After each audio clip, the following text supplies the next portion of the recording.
Hey guys, welcome back to today's video. Today is Wednesday, July 6th, 2022, and today we are going to be taking a look at the 538 forecast yet again, not only for the 2022 Senate elections, but also the 2016 Senate forecast that they released 6 years ago. 538 has been doing these forecasts since 2012 when they were first with ABC News.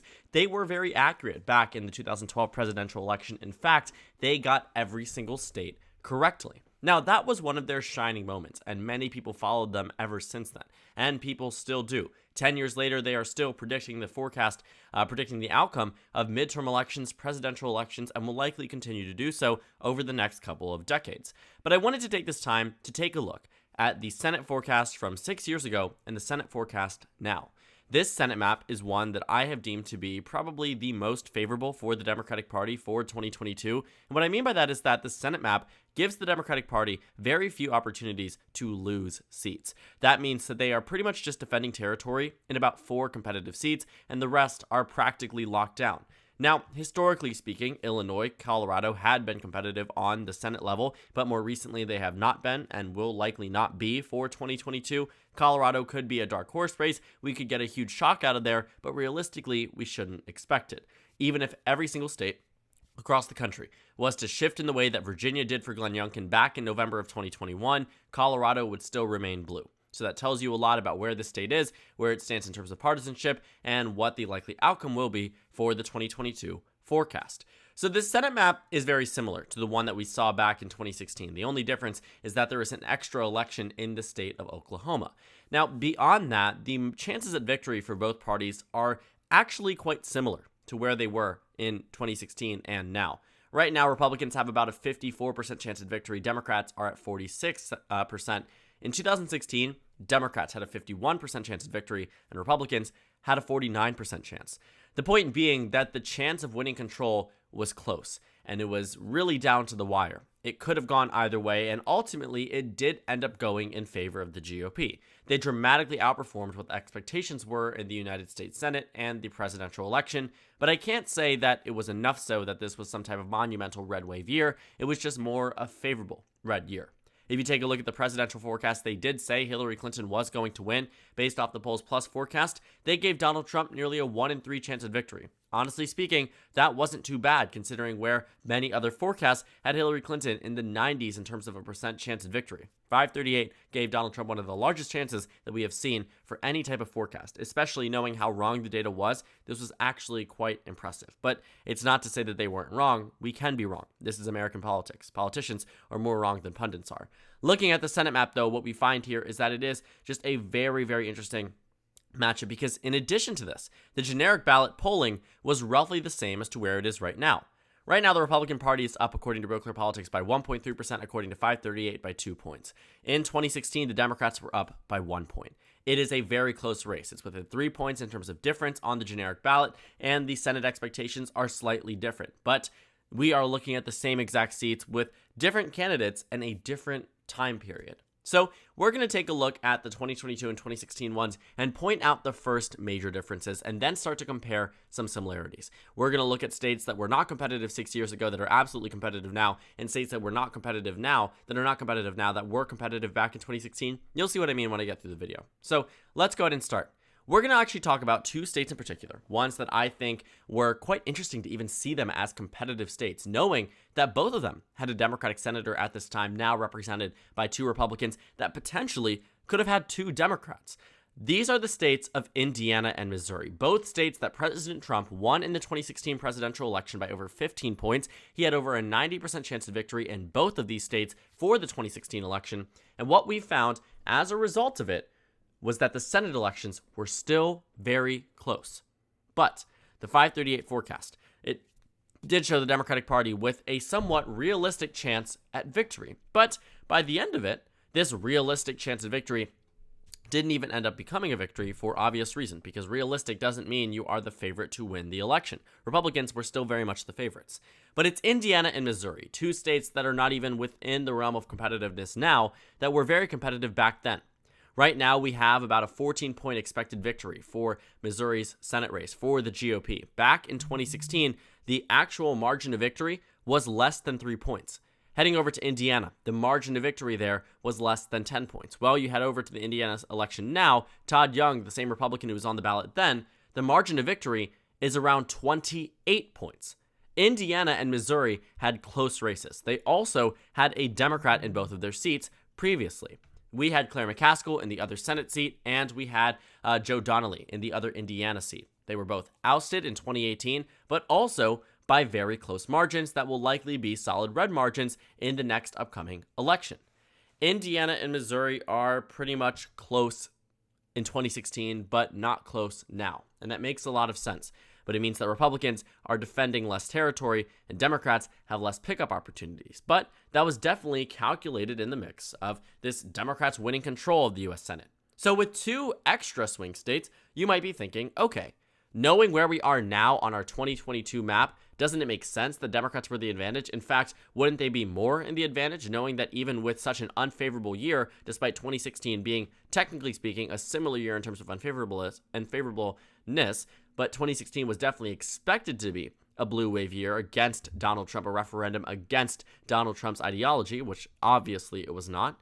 But wouldn't you expect the Democrats to be in a higher point? Well, I remind you that we now have 2 additional new Senate seats. It tells you a lot about how much can change in just 6 years. Georgia, Raphael Warnock, Herschel Walker in a very close race, a Democrat as an incumbent in that seat. Arizona, Mark Kelly, the favorite to win the Arizona Senate race, an incumbent Democrat in this seat. In 2016, there were 2 Republicans, John McCain, Johnny Isakson, both of which are obviously not in the U.S. Senate now. Johnny Isakson resigned because he had health concerns that prompted a special election in 2020, which we all know. Raphael Warnock ended up winning in 2021 because it was in a runoff election. He won by about 2 points, flipped the seat to blue, and thus now there is a Democrat in the seat. Of course, John McCain unfortunately passed away. That prompted a special election also in 2020 that resulted in a Democratic pickup. But my point being that the chances at winning control were lifted up for the Democratic Party due to opportunities of victories in Indiana and Missouri, where they had a 3-point chance of victory, a 3% chance of victory in Georgia, and a 2% chance of victory in Arizona. It's fascinating now that Democrats are in the advantage in Arizona and that Democrats are nearly in the advantage in the state of Georgia and have an incumbent.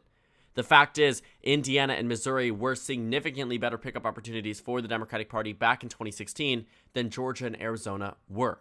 This was less than 6 years ago. This was when Hillary Clinton was running for president. If you can remember that, you will recognize that voters at this time in Georgia and Arizona, Democratic voters, had no hope for Democratic victories until 4 years later when they flipped both of these Senate seats. Fascinating, to say the least. Missouri and Indiana closer than Georgia and Arizona by a mile. We also see some things that are a little bit out of the ordinary. Kentucky. Rand Paul had a 94% chance of victory. The margin of victory here ended up being a 94% chance at victory, a 94% chance, a 16-point, 15-point margin of victory by the final result. Donald Trump won the state by 30, meaning there were a significant portion of Trump Democratic Senate voters. Just interesting, to say the least. In Louisiana, the Democrats actually had about a 13% chance of victory. 13% in Louisiana. That translates to 2022 to being about less than 1%. Very, very interesting. Less than 1%. Kentucky, 6.5%, translates to 2022 at less than 1%. Polarization has really taken a hold of many of these states in the nation. Sure, more states are competitive in Georgia and Arizona, but less in Louisiana, Kentucky, Indiana, and Missouri. And that's because people are so unwilling to vote differently from where they are voting on the presidential level versus down ballot races. Now, of course, 2022 is not a presidential election year, but it's no secret as to why Indiana, Missouri, Kentucky, Louisiana are all of a sudden not competitive. Many of them had the same incumbents, or not necessarily the same incumbents, but the same front-running Republicans. Democrats might have had better candidates in Missouri. I don't necessarily know if Evan Bayh bailing on the Democrats in 2010 left a good taste in their mouth when he was entered into 2016 and ushered in as this nominee who didn't even win the nomination in the beginning. I mean, it was just so much that happened in Indiana that, honestly speaking, Evan Bayh is a recognizable name, but I don't know if he's this top-tier A-plus quality candidate that everyone thought he might have been. These races were competitive because voters here, at least at one point, wanted their races to be competitive. They were willing to elect a Democrat or a Republican in states that might vote differently on the presidential level. The time now for crossover partisanship and cross-ballot voting and cross-party voting is no more. We are at one of the lowest points in American history at Democratic and Republican senators in states that voted differently on the presidential level. There are very few states now that we can point out with a Democratic senator, 2 Democratic senators in a Trump state, or 1 Democratic senator in a pretty solid Trump state. There are always going to be swing states that might go differently on one level or the other. But as of right now, it is very difficult to point out. For instance, the only ones that I really recognize on our 2022 map, Jon Tester in the state of Montana, a Democrat in a Trump state. What do we have? We also have Sherrod Brown, a Democrat in Ohio, a Trump state. Susan Collins, a Republican in a Biden state. Ron Johnson, a Republican in a Biden state. West Virginia, Joe Manchin in a red state, a Democrat. But beyond that, I'm not sure if I see that much many.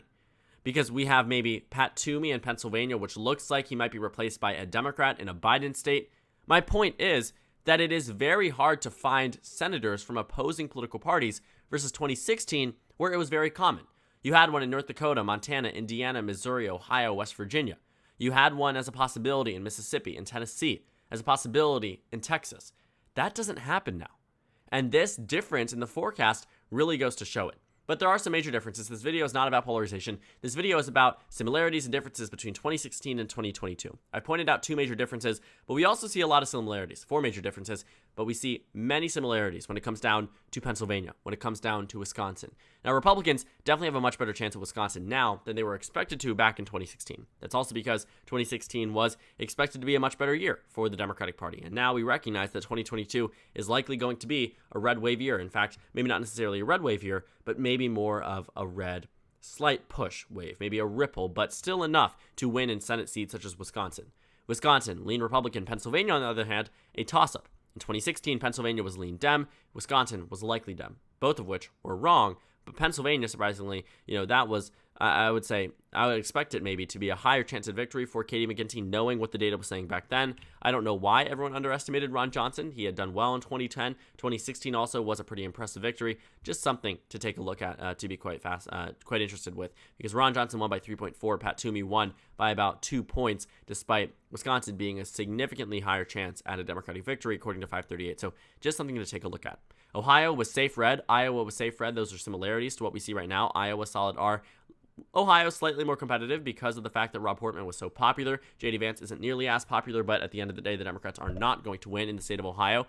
North Carolina, about a similar chance of victory for Democrats and Republicans now versus then, 75-25. 75-25 resulted in a 6-point victory for the GOP, so take with that what you will. Florida, about a 90% chance for Rubio, about 95 now, shocking 94-6. Nothing super significant changing there. In Nevada, however, Catherine Cortez Masto is the favorite in 2016, not the favorite in 2022. Actually, I'm wrong. Okay.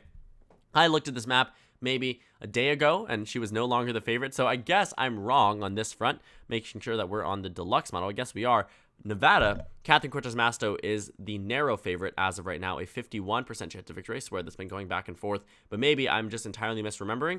But it's actually quite similar. I guess I'm wrong on that front. I had no idea or expectation that would be wrong. Michael Bennet, 95% chance of victory in 2016. What do you see now? About an 86% chance of victory, but the margin of victory, the forecasted vote share, is higher than what it was in 2016. Michael Bennet won in 2016, not by this extremely large amount, by 5.6%, 5.7% across the state, yet in a race where he's expected to win by nearly 10 points, the chance of victory goes down. I guess maybe in 2016 he was expected a more significant chance of victory. The forecasted vote here was about 8 points, so maybe slightly. Even then, no, it's not bigger than where it is expected to be in 2022. I don't know how they do their forecast. I don't know how they do their chances, but it did end up being closer in 2016, but it wasn't significant whatsoever. So some similarities you start to see in Nevada, in Pennsylvania, in Wisconsin in terms of competitiveness. Wisconsin, a lot more similar level of competitiveness, just except this time the Republicans are the favored ones. Pennsylvania is closer than it was before, but nothing super significant. North Carolina is practically spot on. Florida is practically spot on. The final state we didn't really talk about, the swing state we really didn't talk about, is the state of New Hampshire, where Maggie Hassan has about a 53% chance of victory. Back in 2016 as the non-incumbent. Today, she stands with about a 70% chance of victory. So a better chance of victory, expected higher margin when it comes down to the forecasted vote. You look at the actual margin in 2016, it was 1,000 votes out of nearly, actually over 500,000 cast, nearly 700,000 cast in the Senate race. Maggie Hassan won by 1,000 across the state. The forecasted vote in the state of New Hampshire was expected to be just as close as it was, very, very close, and by the end of it, what we found was that the Senate nearly turned around for the GOP in the state of New Hampshire. Democrats ended up picking up the state of Illinois, picking up the state of New Hampshire, but beyond that, every other state remained the same. Republicans won where they won. Actually, not every other state stayed the same. Pennsylvania, Wisconsin went to the GOP, but they stayed the same with their incumbency status, and that resulted in the Democratic Party picking up 2 seats, but they did not win control of the U.S. Senate. Had this election gone differently, it would have been a different story for 2018. Democrats would have lost 2 seats, lost control of the U.S. Senate, but won it back in 2022. Would have been an entirely different environment, but different senators, different circumstances, and there's nothing super different, I would expect, from the Senate with more conservative Democrats versus now. A lot of them were ousted in 2018, but by the end of it, it realistically wouldn't have mattered. So who would have won control of the Senate in 2016, 2022? Very similar numbers. Republicans are favorited now. Democrats are favorited then. Both of which will likely, not likely, but 2016 ended up with a Republican victory. 2022 could likely end up with a Republican victory. It's very close right now. Republicans 54, Democrats 46. I still think the Democratic Party will retain control of the U.S. Senate, but of course that could be wrong. All it takes is just 1 seat to go in the opposite direction, and the GOP wins control. It's the easiest it has been for the GOP in quite some time, in over a decade now, and I will say that they should expect to do very well, but I also think the Democratic Party should expect to hold on to some seats that might not have been able to hold on had they not had better candidates or had the GOP had better candidates for these upcoming elections. So thank you guys so much for watching this video. Make sure to comment down suggestions below. Subscribe on the left if you haven't already, and check out the Instagram and Twitter. At the bottom left of the screen, there's also a Discord server for you to go ahead and join. On the screen, there's a video you can watch, and then a playlist for my 2022 Senate election analysis videos. Again, thank you guys so much for watching, and I will see you all later today.